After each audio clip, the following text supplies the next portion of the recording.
All right, today we are going to work on making our strip sets, and this is actually a really fun exercise, and it's one of the parts of sewing that I really love. I love the just strip piecing, the big, huge, like, oh, I've got 100 things to sew, and you just feed it through your machine 100 times. So what I do is I put all my strips in this basket that I haven't even taken the tags off of in I don't know how long, and I just kind of mix them up and I grab them out. And the first thing I do is I sew all of my, I count how many pair sets I'm gonna need, and then I sew about 80 to 90% of my strips into pairs. And what I'm looking for when I sew them together is that there's a big contrast between strip A and strip B, okay?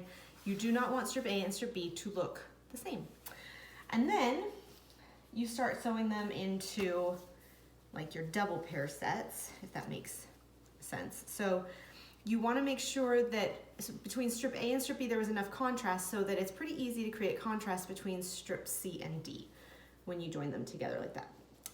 And you just kind of keep going and growing your strips until you end up with the sizes that you need and the quantities that you need.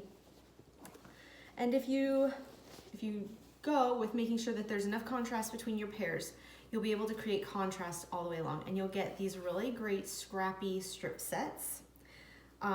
You'll, like for instance, on this one, you have a medium floral and you have it next to your large novelty print. And then there's a tiny, tiny floral that's very dainty, and it's next to this really eclectic print that's like text and novelty and all sorts of things. And then you've got another little floral, but it's bigger than this floral, so there's still enough contrast there. Then you've got a tiny geometric, and then I had another novelty print. So I worked from my kit, but I also picked up pieces from previous quilts to try and use them up as I was going along, because they are taking up space in my sewing room. So eventually you'll get all of your strip sets together, and what I do next is I slice them up. Okay, so I'm gonna slice this one with you guys and show you what that looks like. So I'm going to take this strip set and I'm gonna put it face up, but I can feel that my seams are all pressed this direction. So they're pressed towards the camera. So then I'm gonna take my next strip set and I'm gonna lay it on top, and all of these seams are pressed towards me. And I'm gonna line up my seams so they're nice and straight. You can really feel them easier than you can see them now that you're burying them. And so you're gonna get those together. Like I said, you want them really straight because I batch sew or batch cut everything. It just goes a lot faster and it's a lot easier on my hands. I've noticed that the joints in my hands are not what they once were. And so anything I can do to minimize how much stress they're under, like holding a rotary cutter, the better off I am. So here I am layering it all, making sure that you can feel those nice clean seams, straight on the bottom, mostly straight on the top, okay? And then we're gonna do just like we did when we cut out. I'm gonna cut just a thin strip off this side to straighten it all out. Oh, you know what? Oh, that's right, okay.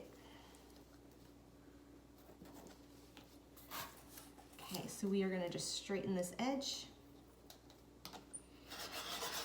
like that. And now I'm going to cut my 2.5 inch pieces here.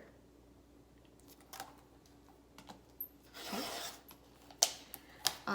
If you want my cutting tricks, I don't always do it, but when I am thinking about it and trying to be careful, I try and keep 3 fingers on my cutting ruler and 2 fingers on the mat on the other side. This means I am probably not going to cut my finger off again. Again, guys. Sewing is a dangerous sport. Okay, so we're gonna just cut these together, and once they are all cut out, I put them like this, all in a group with a clip.